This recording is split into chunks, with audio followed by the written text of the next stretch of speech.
Hello, welcome to another episode of QUIZME with Quibski, Cloud Practitioner Edition.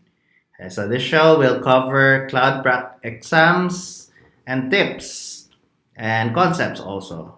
So our guest today is Kim. Kim, can you introduce yourself? Hi, I'm Kim Patrick Sia, so you would call me Kim. So I'm currently working for support lead for a fintech company. Fintech company. So I have no really that enough background for cloud. I haven't used one, but I'm aware for Azure. But for AWS, not that enough expertise or not enough knowledge. So I have taken Cloud Prac for last year, I guess, around September, and I finally passed it around November. So I think I'm ready for this quiz me. QUIZME, alright. So why did you decide to take up AWS Cloud Practitioner? Well, I wanted to know more about the cloud and at the same time maybe shift career from support to DevOps. So that's the reason why I took Cloud Prac, and maybe in the future I would be taking SA or DevOps as well. I see. Are you currently on track to on the SA track, right? Are you Yeah, studying? currently And enrolled for SA and trying to understand more about AWS services. I see. So CloudPrac was your entry in going to an SA. Yes, correct. All right. Okay, guys. So as you can see, it might CloudPrac could be a good way to ready yourself if you want to be a solutions architect. Yes. All right. Okay. So let's go with our quiz. Okay. So I'll read the questions. You can answer. So first question: what AWS service is used in your environment to control user access? Option A. Option A, network access control. So for option A, this is for network access, as it says. And question letter B says AWS guard duty. I'm not sure regarding AWS guard duty. For security group, which is option C, this is for limiting the access to the items or the services that you have. So if you set something like that, it means that some users won't be able to access that one.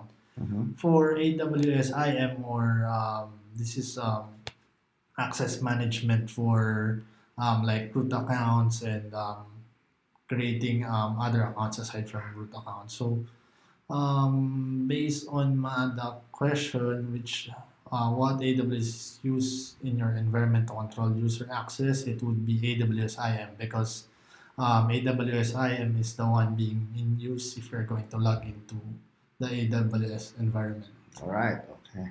And security groups is normally for it's attached to like EC2 RDS, and they control normally like ports, Yes. source IP, source groups, and so that's not user access. So okay, so your answer is AWS IAM. That is correct. Okay, next question. Okay, so for the next question, for a beta program that is scheduled to change its instance, family, operating system, tenancy exactly 3 months after its trial period, you need to launch a new EC2 instance. What kind of reserved instance should you be using? So scheduled RI, I think this is scheduled for after 3 months, or you can schedule it. Not sure. Zonal, not sure as well with zonal. I haven't heard about zonal. But I think you can infer when it says zonal, that Yeah, means it's about zone. a Yeah. particular zone. Yeah.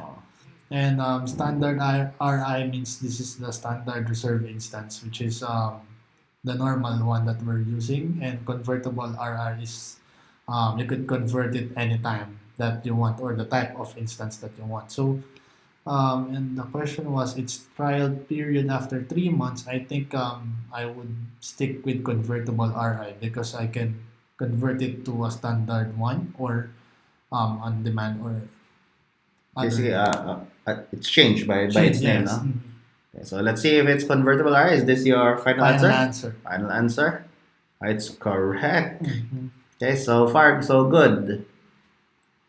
So, in case the primary database fails, which choice below allow failover to a second database? So, the first question is multi-AZ deployment. So, um, as we know, in a region there's a multiple availability zone, which you could deploy your public and private subnets. So, most probably this is the answer, but I'll try to read throughout the question. So, AWS standby for option B. I'm not sure what does this do, but it's saying that it's on standby if there's something wrong.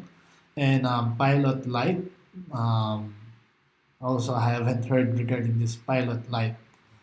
Um, D, AWS warm standby. It's also the same word as option B, which is standby. But as we know, the best practice for services that we use, usually we deploy it on two availability zones. So in case one fails, it would be able to have a failover on another environment or another zone. So it would be multi-AZ deployment. Okay, is this your final answer? Yes, final answer.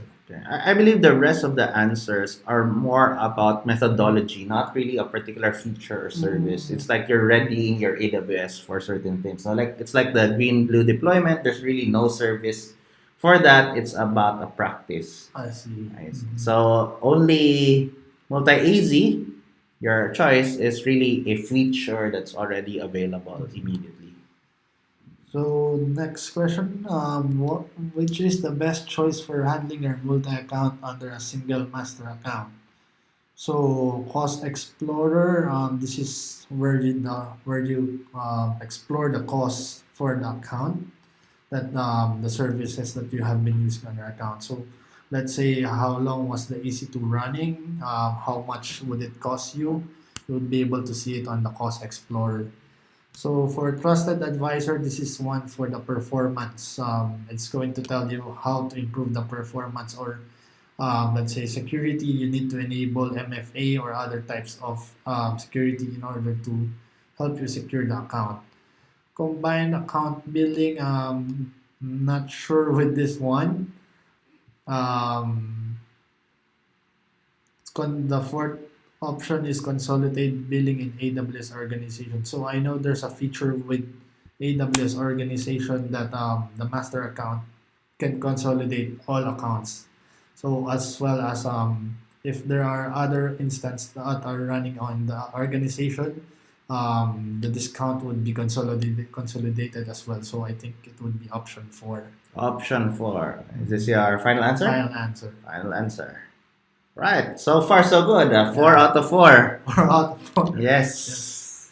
Okay, last question. So a business has web server operating on Amazon EC2 instance that control a hosted RESTful API in their data center on site. What kind of architecture does the company use? So software as a service, as it says, software as a service, you're just renting out the software. Serverless architecture, this is another term for cloud. As we know, it's you're putting up it on the cloud. So I think this is not it because it's saying the RESTful API in their data center is on site. So hybrid architecture, this is a mix of on-site and on the cloud. And platform as a service, it's only the service is only for the platform or you're renting out a platform. So I guess my answer is hybrid architecture. Hybrid architecture. Final Is this your answer. final answer? Okay, what other architectures aside from these do you know of?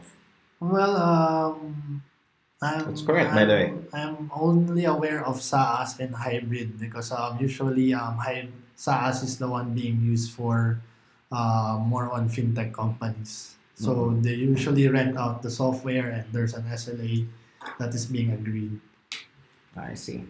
And so, congrats again on your 5 out of 5. So, any tips for the people that's about to take or would like to take Cloud Prac? Well, I guess the best tip that I can give is that they need to allot more time before taking that exam, because this is my second take, or I have taken the second take of the exam. I have failed the first due to lack of time of preparation. Then I retook the exam after 2 weeks, which I allotted around 1 week to study and review everything. So I guess everyone needs really to allot some time in order to study and pass the exam. Yes, and my personal tips for you guys is, as much as possible, if you're gonna take the exam, take a leave.